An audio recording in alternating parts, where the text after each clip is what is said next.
Here we are with another video in the series of My What is Broken. Today we're going to talk about that $2,000 quote you just got for your clutch, and you're asking yourself, why does it cost so much? Let's get started.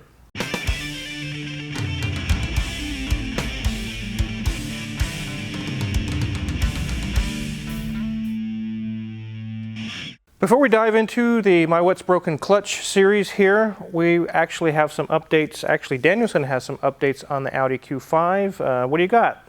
The head is back. So we're going to be putting this in. Make sure you check out my channel at Danielson, okay?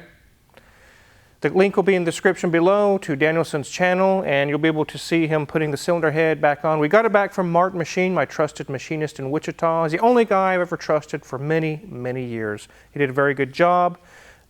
Took care of the valves, valve guides, resurfaced it. This head is ready to rock. So make sure to check out the video on this one. Now back to answering the question, why does a clutch cost so much? Many of us are gearheads who watch this channel and you're like, I already know what a clutch is. I know it's all involved. But there's also 45 million people in the world that have no idea what in the world it is or even why it costs so much. So we're going to tackle that today and show you guys on this Ferrari 456. The engine's actually out for engine work, but it would be a similar situation just to do the clutch on this car. I'm going to open the front hood on this and show you what makes it so expensive.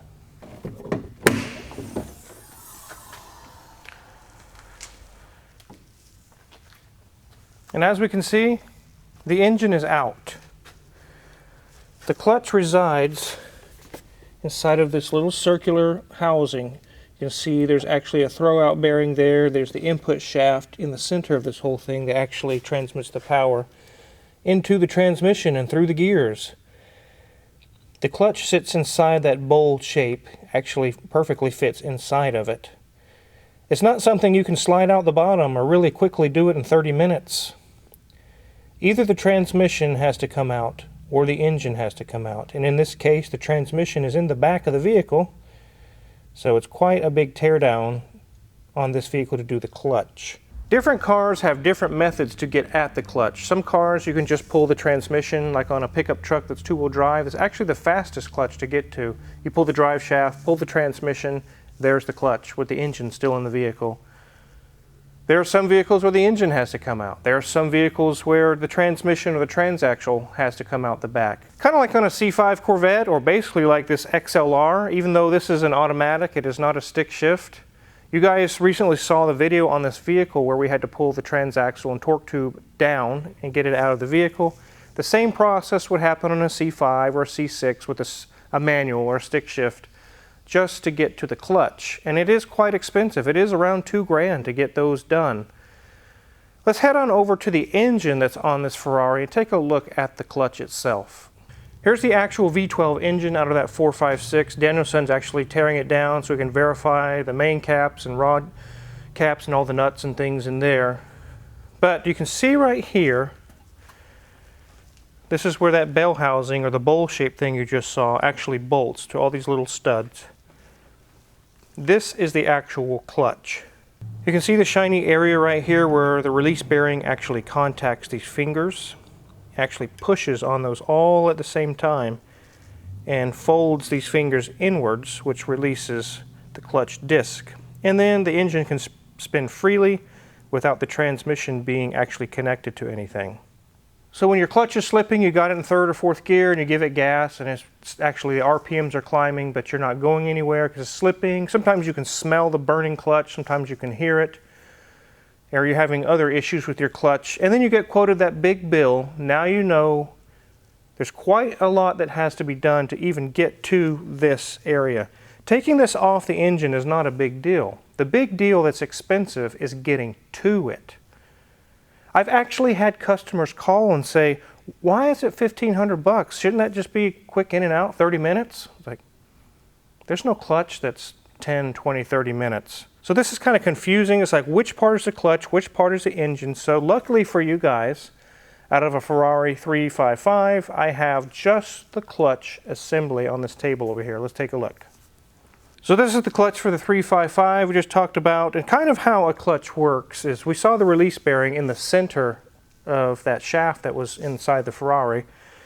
When you push the clutch pedal, either through a cable or through a hydraulic setup, it pushes that bearing against these fingers really hard and causes them to release and takes the pressure off the clutch disc, which now means the transmission and engine are no longer connected together anymore. They spin freely independently of one another.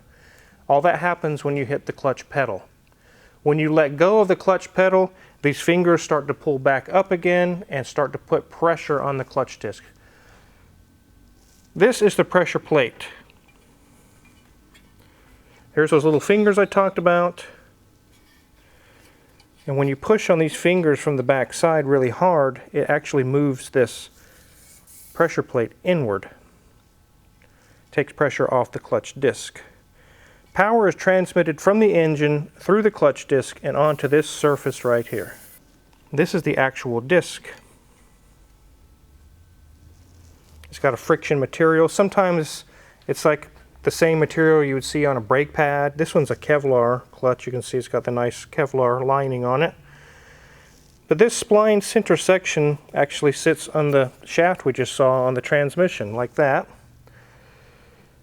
And your engine transmits power to this disc, which then can turn the transmission.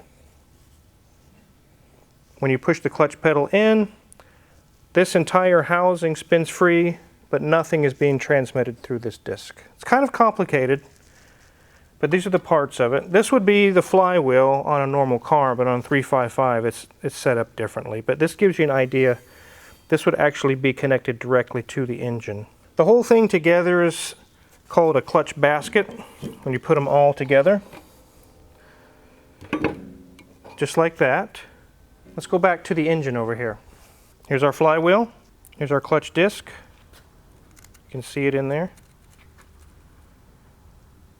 And this back here is the pressure plate with the little fingers on it.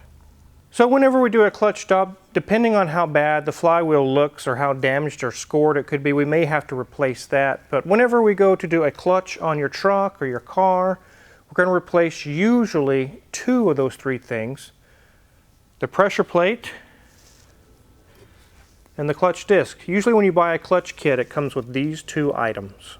Here we are under the Malibu, which I know is not finding its way off the lift. And it will eventually, I promise you guys, it will. And even though this isn't automatic, it will still give you an idea of what we're talking about here. So here we have a flywheel, which is actually called a flex plate on this. But you can imagine what we just looked at being bolted to this instead of a torque converter. So you say, well, why can't you just pull this stuff out? Why can't you just... Because it's sandwiched in between the engine and the transmission. In this particular case, this entire transmission would have to be removed from the vehicle completely down onto the ground. Then we could start unbolting things and actually get to the clutch itself. As you can see, this isn't a 10-15 minute job that you can just slip out the disc and throw a new one in. This is why we're talking $1,200, $1,500, $2,000. And it doesn't matter if it's diesel or gasoline, they both utilize clutches if it's a manual transmission. Let's go back actually to a 12-valve Cummins engine I have sitting in the back.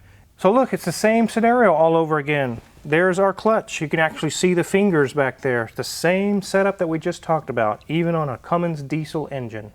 So this was an informative video for you guys out there that just, you've heard about a clutch, you know it's kind of expensive, but why? Now you know why, what has to come apart just to be able to even get to it before you can even think about changing it out. Like I said 4 or 5 times in this video, it's not a 10-minute job. It takes quite a while just to get to the thing. We'll be doing a whole lot more videos with my what is broken to explain to you guys when you get that big bill at a shop and you're just like, I don't even know what they're talking about, but I know I've got to pay this big bill. These videos will serve to explain why does it cost so much and what goes into it. So if you're curious what kind of tools we use to actually get this Ferrari engine out, or really any tools we use in the shop, check my Amazon affiliates link in the description below. We get a small cut and we really appreciate it. And make sure to hit the subscribe button because summertime is coming, which means bus videos are on their way. Thanks for watching.